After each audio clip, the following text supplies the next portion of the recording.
The whole point of the social contract, the old philosophical term, where basically we agreed to exchange our freedoms and our rights for protection from the government. And I think most people are willing to sacrifice some freedoms and rights to not get killed by some random person on the street, to not get their stuff stolen or the house broken into, all these other protection things that the government promises us to do. And I think that actually sounds like a fair trade, and I think most people will agree nowadays.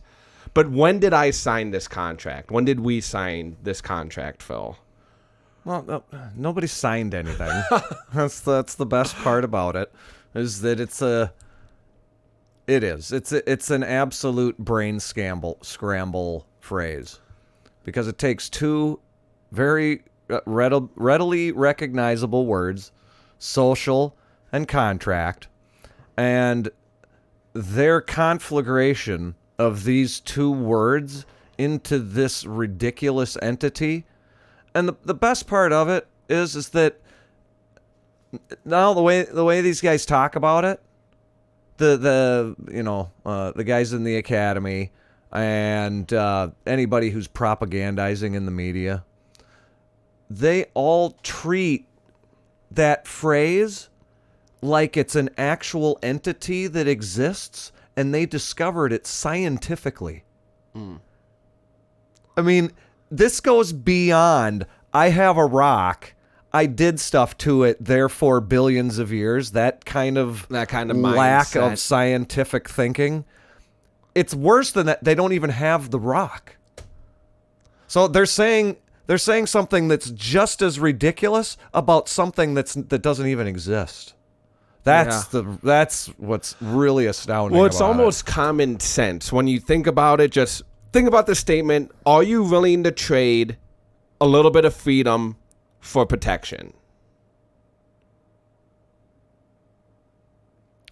I'm pretty sure that Benjamin Franklin is the quote. Those who are willing to sacrifice freedom for security deserve neither. Oh. And that's the reality. But that is the social contract. Yeah, it is. And they like to describe it with a phrase like that because it sounds acceptable. It sounds, and the words you're going to hear in the video, rational. The basis. It's so crazy because this type of manipulation, it sweeps across history. The word rational, in the sense that it's being used to describe the argument underlying this social contract theory, it's not a definition that can actually carry anything, because it's an assumption of something that's false. It's the assumption of people having a capacity that they do not necessarily have. Instead, and it's the beauty of it is that is the point where the deviation from reality takes place, is in that how you define the word rational within the framework of this discussion. Right.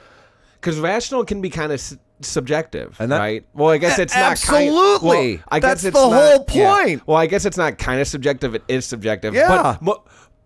But it's easy to feel like rational. It is objective, actually. Like when you're talking about it, when someone says, "Oh, that was a very rational decision of you," Yep. It sounds and it feels objective when using the word.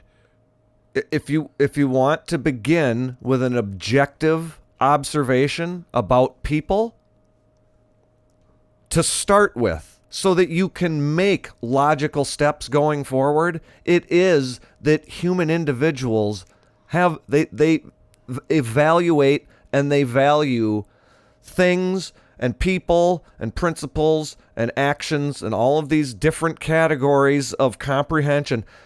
They value all of it. It's all subjective because every single person is different. Yes. And then even more fundamental below that are the fundamental objective realities of the individual existence, that being the fact that you have needs that become necessary to facilitate on a regular basis. That being food, water, clothing, shelter. Those the four material basics of existence. So those things they're in a wave form that's always there in the background. They're constantly getting pushed to the top of the stack and popped off. Yeah, they have to be. Otherwise you die. Yep. And then on top of that is everything else that we do. And the rational mind, when you start with Mises, who actually came up with a valid theory, everything outside of it is just seems nonsensical once you comprehend it. The rational mind is the choosing mind. So to say I like that. There's some that a Mises quote? There's some distinction of the rational mind that this social contract theory takes advantage of to come to fruition. It's not real. That's the problem.